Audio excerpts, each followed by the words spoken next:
Hey guys, today we're going to be working on a 2016 Isuzu NPR. We're going to do a transmission service. If you've got a V8 Isuzu NPR, NPR HD, this video may pertain to you. I'm going to show you how to determine whether the transmission in your truck is the same one as the one that I'm doing the service on. If it's a diesel, it's not going to be the same procedure. It's going to be a different type of fluid, completely different transmission. The transmission on this truck is a 6L90E, and I'm going to show you where the stamp is on the side of it to verify that yours is the same one. Let's get started.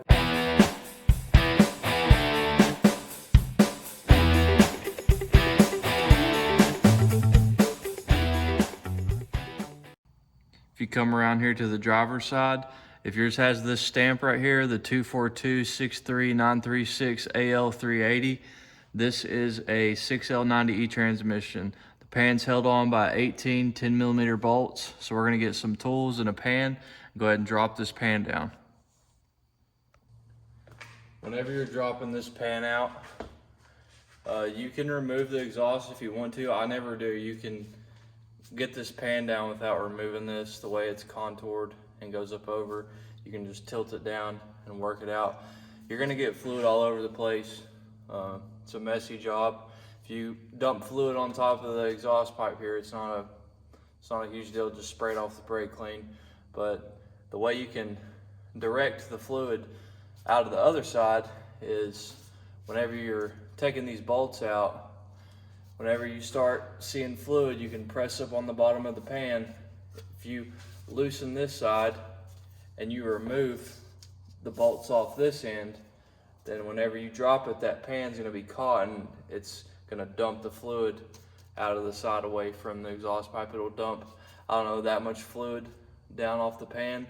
That way, whenever you're tilting it down to remove it, your fluid is directed towards that side. You need a big square pan because it's a messy job. So I'm gonna fast forward. First thing I like to do is remove these hard to get to bolts over top of the exhaust. You remove like 3 that you can't get to with just an extension and a battery ratchet, or just being down here comfortable working. You have to get a short socket and a 3/8, 10mm socket and a 3/8 ratchet, and remove these 4 bolts that are hard to get to. These bolts aren't in here very tight. Whenever you reinstall your pan, I think the torque spec is like 80 inch-pounds or 6 or 7 foot-pounds. So I'm gonna fast forward to me loosening this side and removing the bolts off this side, and you can see how that pan will tilt down and start dumping the fluid over on this end. All right, I fast forwarded to right before the fluid's gonna come out here. I've got all the bolts out of the sides, and as you can see, no fluid's coming out yet. And what I went around and broke all of them loose. Then I removed the ones on the sides. So the only ones left are just the bolts holding either end on. So whenever you start removing these on this end,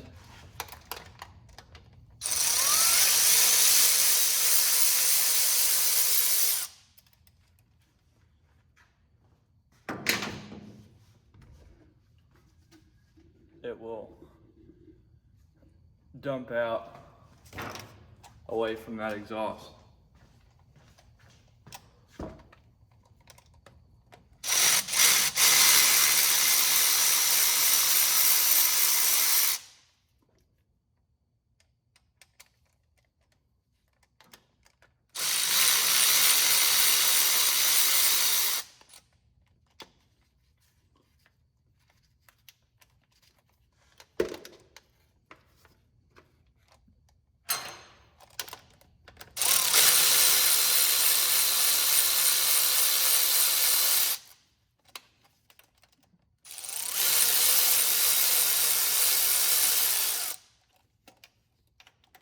This last one.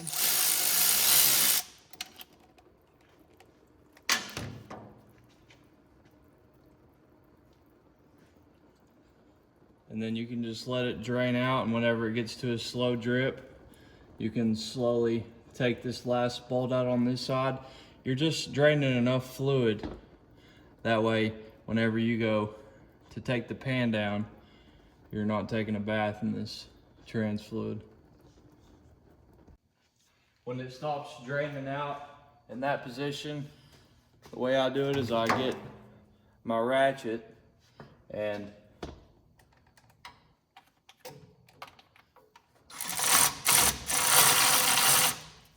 get this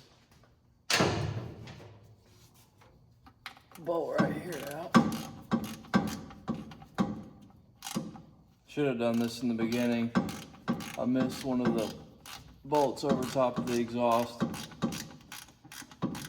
But I basically leave everything on this side in, which is going to be 3 bolts.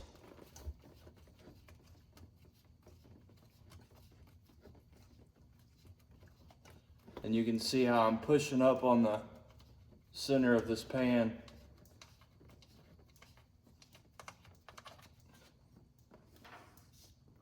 So push up on the center of the pan, and you'll get your last.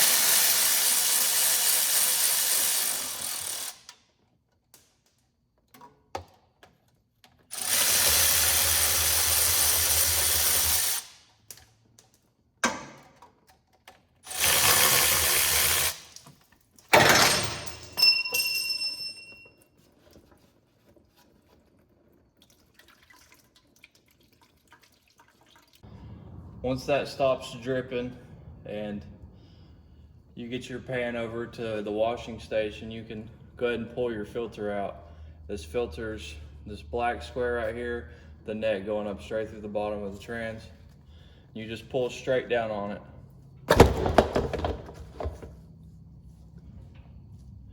Now your filter's out. We're gonna let this sit here and drip. Go over to the parts washer and get the pan prepped for the new gasket.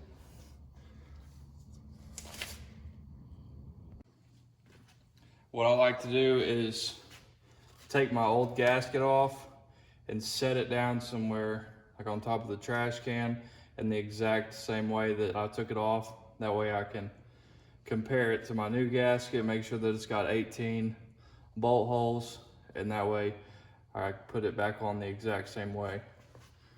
In your pan here, you've got a magnet. It's going to be covered in little metal dust. Make sure that there's no big chunks on it. And what we're going to do is clean this magnet off really good and clean this mating surface on the pan. That way our new gasket can sit on there real nicely, and then we'll go clean the mating surface on the bottom of the transmission as well. Once you get your pan nice and clean, this should look like this. Reinstall your magnet. Make sure your new seal lines up nicely. It's got 2 little nipples right here where it lines the holes up with the bolt holes. And then we'll go back underneath and reinstall the new filter. When you're installing this new seal, there's this new filter, I'm sorry, there's a seal up inside of here. Now, the kits that we usually get have the seal. There's a specialty tool, I'll put the link in the description, of how you push that new seal up in there, and you can take it out with either a pair of snap ring pliers or a flathead screwdriver. This seal was just replaced on the last service, and obviously when you saw when I took it out, it still has a really tight seal around this filter. But you just want to inspect it, make sure that it's in good shape, which it looks to me to be in great shape still. So we're going to take this, and what you do is just line it up, and it'll go right back in.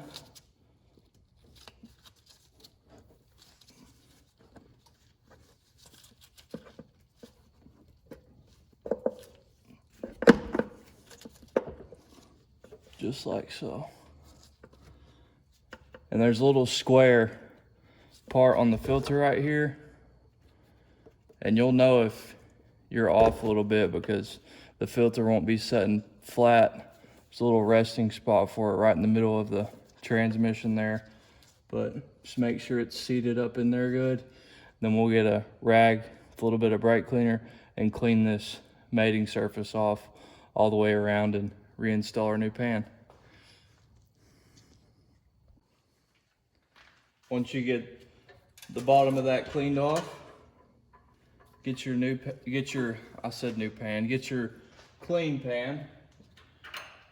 It'll look new, or it should. And then, you know, your small side here goes over top of the exhaust.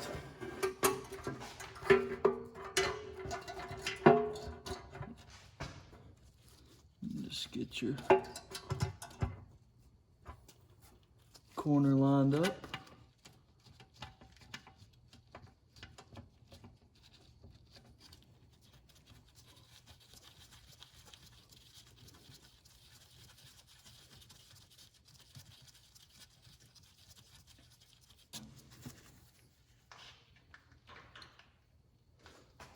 And this corner lined up.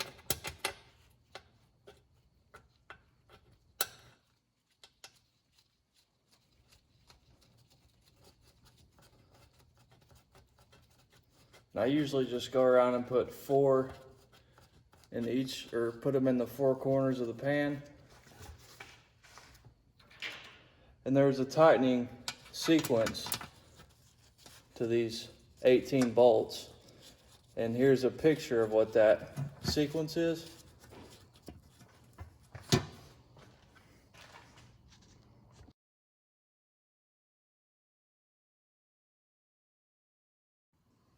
If that tightening sequence picture was confusing, it shows the 2 dimples, the little triangle shaped one and the circle one.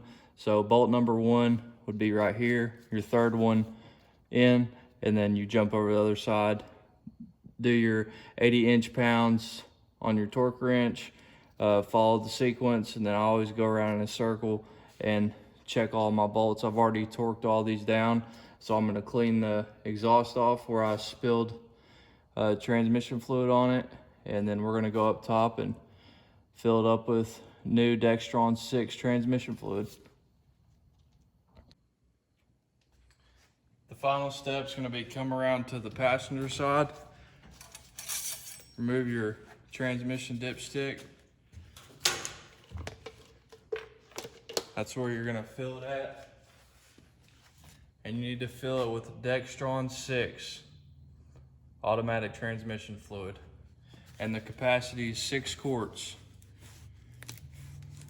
One thing you gotta understand is if you're looking in your manual at the fluid capacities, you may notice it's a 12, 12 and a half. I'm not sure exactly off the top of my head, but that's for the entire transmission fluid. When you're draining the pan and changing the filter, you're only replacing about 50% of the trans fluid. The other 50% is in the torque converter. But you need to go ahead and just put 6 quarts in. Once you get done putting your 6 quarts in there, you're good to start the vehicle. I like to just shift through all the gears in here in the garage, then look underneath and make sure you have no leaks and you're good to go. I hope that helped you guys. If that video helped you in any way, hit the subscribe button. If you have any questions, comment down below, and you all have a great day.